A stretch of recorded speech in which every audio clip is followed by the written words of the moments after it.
નમસ્તે વિદ્યાર્થી મિત્રો, આજે વાત કરીશું ધોરણ 8 અને વિષય સામાજિક વિજ્ઞાનના ચેપ્ટર નંબર 13 માનવ સંસાધનના સંપૂર્ણ વિદ્યાર્થી મિત્રો સ્વાધ્યાયનું સોલ્યુશન મેળવીશું. એ પહેલાં ચેનલની અંદર પ્રથમ વખત આવ્યા છો તો વિદ્યાર્થી મિત્રો ચેનલને ખાસ સબસ્ક્રાઇબ કરી દેવી. જોઈશું પાઠ નંબર 13 માનવ સંસાધન સ્વાધ્યાયના પ્રશ્ન નંબર 1. નીચેના પ્રશ્નોના ઉત્તર આપો. વસ્તીને એક સંસાધન તરીકે કેમ ગણવામાં આવે છે? તો માનવીને કુદરતે બુદ્ધિ, વિચારશક્તિ, મહત્વાકાંક્ષા, નિર્ણયો લઈને તેનો અમલ કરવાની શક્તિ વગેરેની બક્ષિસ આપી છે. આથી યોગ્ય શિક્ષણ અને તાલીમ પામેલા લોકો પોતાની જરૂરિયાતો અને યોગ્યતાઓને સંસાધનોમાં પરિવર્તિત કરે છે. સ્વચ્છ, સુશિક્ષિત, કેળવાયેલા, પ્રતિભાવંત અને વિચારશીલ લોકો પોતાની જરૂરિયાતો પ્રમાણે સંસાધનોનો વિકાસ કરે છે. એ જ રીતે તેઓ પોતાના સમાજનો અને રાષ્ટ્રનો વિકાસ કરે છે. આથી વસ્તીને લોકોને રાષ્ટ્રનું સૌથી મોટું સંસાધન ગણવામાં આવે છે. વિશ્વમાં વસ્તીના અસમાન વિતરણના કારણો કયા છે?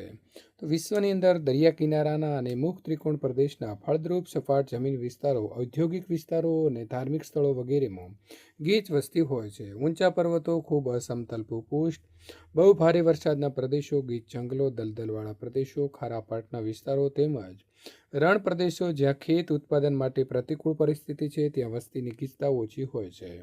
ઉચ્ચ અક્ષાંશીય ક્ષેત્રો, ઉષ્ણકટિબંધીય રણ પ્રદેશો અને વિષુવવૃત્તીય જંગલોના વિસ્તારોમાં ખૂબ ઓછી વસ્તી વસવાટ કરે છે. વસ્તી ગીચતાનો અર્થ શું છે? અથવા તો વસ્તી ગીચતા એટલે શું? અથવા તો વસ્તી ગીચતાની વ્યાખ્યા આપો. ત્રણેય પ્રશ્નોનો જવાબ એક જ આવે છે વિદ્યાર્થી મિત્રો. પૃથ્વી સપાટીના કોઈ પણ એકમ ક્ષેત્ર કે કોઈ એક નિશ્ચિત વિસ્તારમાં દર ચોરસ કિલોમીટરે વસતા લોકોની સરેરાશ જનસંખ્યાને તે વિસ્તારની વસ્તી ગીચતા કહે છે. કોઈ એક ચોક્કસ વિસ્તારમાં ચોરસ કિલોમીટરની અંદર કેટલી માનવ વસ્તી છે એ ઉપરથી તે પ્રદેશની વસ્તી ગીચતા જાણી શકાય છે. વસ્તી ગીચતા નીચે મુજબના સૂત્ર પ્રમાણે દર્શાવી શકાય છે. તો વિદ્યાર્થી મિત્રો, વસ્તી ગીચતા બરાબર દેશની કુલ વસ્તી ભાગ્યા દેશનું કુલ ક્ષેત્રફળ. પ્રશ્ન નંબર 4. વસ્તી વિતરણને અસર કરનાર કોઈ પણ બે પરિબળોનું ભૂમિકાનું વર્ણન કરો.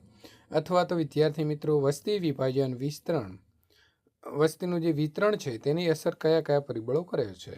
તો વસ્તી વિતરણને અસર કરતા પરિબળોમાં મુખ્ય પરિબળ છે ભૌગોલિક પરિબળો, જેમાં આવશે પ્રાકૃતિક રચના. પ્રદેશની પ્રાકૃતિક રચના વસ્તી વિતરણ ઉપર ગાઢ અસર કરે છે.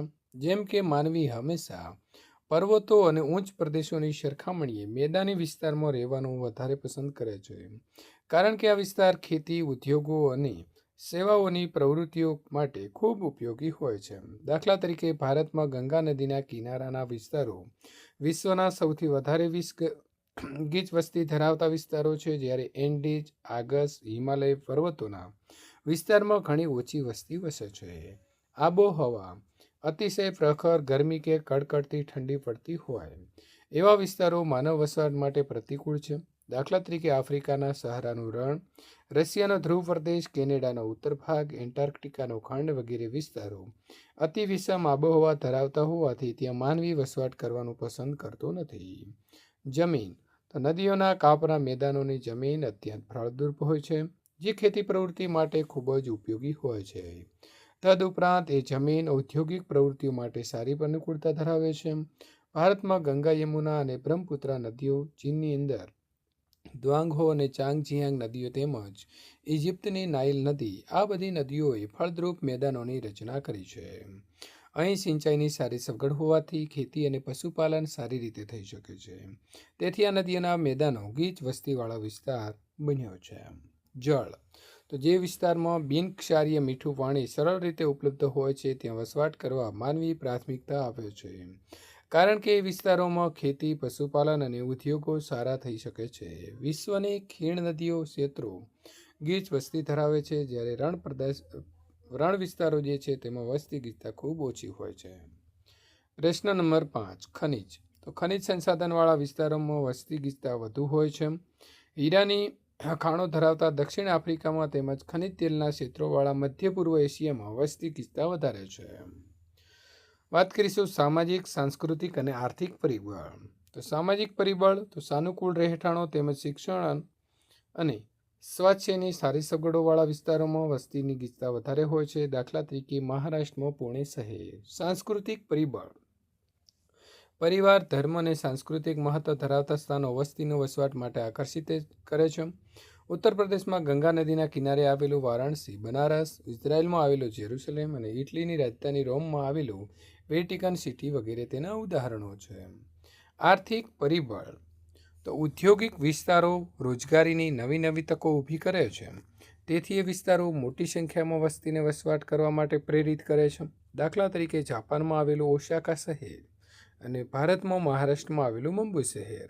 આ બંને શહેરો ઔદ્યોગિક ક્ષેત્ર હોવાથી ગીચ વસ્તીનો વસવાટ ત્યાં જોવા મળે છે. વિદ્યાર્થી મિત્રો, વાત કરવાના છીએ પ્રશ્ન નંબર 2. નીચેના પ્રશ્નના સાચા ઉત્તર સામે તમારે ખરાની નિશાની જે છે તે કરવાની છે. વસ્તી વિતરણ શબ્દનો અર્થ શું થાય? તો કોઈ આપેલા ક્ષેત્રની અંદર લોકો કયા સ્વરૂપે ફેલાયેલા છે આ વિધાન સાચું છે, તો આપણે જવાબ લખીશું સી અને પાછળ ખરાનું નિશાન કરીશું. પ્રશ્ન નંબર 2. એ 3 મુખ્ય પરિબળો કયા છે જેમાં વસ્તીમાં પરિવર્તન થાય છે? તો જો જન્મદર, મૃત્યુદર અને સ્થળાંતર, 3 પરિબળથી વસ્તી ગીચતા જે છે તે વસ્તીમાં પરિવર્તન આવે છે. પ્રશ્ન નંબર 3. ઈસવીસન 1999માં વિશ્વની વસ્તી કેટલી હતી? તો 6 અબજ. સાચો જવાબ આવે છે સી.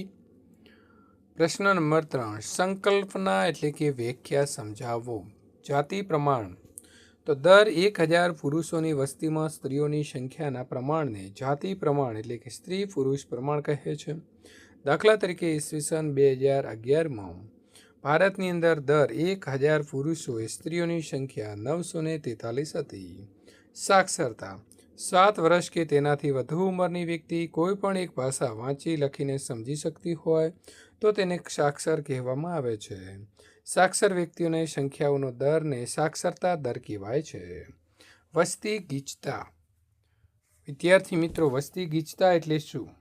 તો પૃથ્વી સપાટીના કોઈ એકમ ક્ષેત્ર કે કોઈ પણ નિશ્ચિત વિસ્તારમાં દર ચોરસ કિલોમીટરે વસતા લોકોની સરેરાશ જનસંખ્યાને તે વિસ્તારની વસ્તી ગીચતા કહે છે. કોઈ એક ચોક્કસ વિસ્તારોની અંદર ચોરસ કિલોમીટરની અંદર કેટલી વસ્તી છે એ ઉપરથી તે પ્રદેશની વસ્તી ગીચતા જાણી શકાય છે. વસ્તી ગીચતા માટે એક સૂત્ર આપ્યું છે, આના આધારે આપણે ચેક કરી શકીએ છીએ. તો વસ્તી ગીચતા બરાબર દેશની કુલ વસ્તી ભાગ્યા દેશનું કુલ ક્ષેત્રફળ. ખાલી જગ્યા પૂરો. તો વિશ્વમાં વસ્તીની દ્રષ્ટિએ ભારત એ દ્વિતીય ક્રમે છે. ભારતમાં સ્ત્રી પુરુષનું પ્રમાણ દર 1000 પુરુષોએ 943 સ્ત્રીઓ છે. ભારતમાં કેરળ રાજ્યની અંદર સાક્ષરતાનો દર સૌથી વધુ છે. ગુજરાતમાં વસ્તી ગીચતાનું પ્રમાણ મિત્રો 308 છે. તો વિદ્યાર્થી મિત્રો, આ પ્રકારે સંપૂર્ણ દ્વિતીય સત્રના તમામ વિષયના તમામ ચેપ્ટરનું સોલ્યુશન મેળવવા માટે ચેનલને ખાસ સબસ્ક્રાઈબ કરી દેવી. ચેપ્ટર નંબર 14ની વાત કરીએ તો આપત્તિ વ્યવસ્થાપનનું સોલ્યુશન પણ તમે અહીં ક્લિક કરીને મેળવી શકો છો.